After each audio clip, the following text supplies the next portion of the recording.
The next sound we're going to be working on is a p sound. So usually the letter P makes a p sound, so we'll start off with the first one, the first way, p, like pop. Pop or pie. The next way to make a p sound would be a double P. You could put apple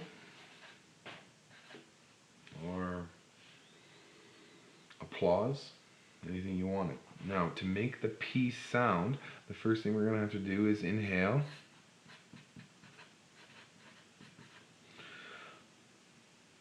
And second step is we're tucking in our bottom lip inside our mouth. Tuck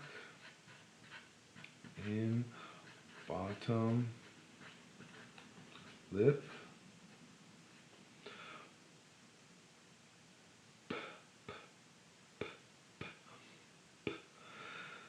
Okay, number 3 is we make a seal.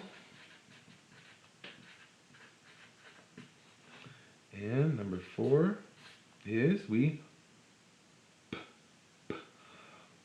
pop our lips out with air.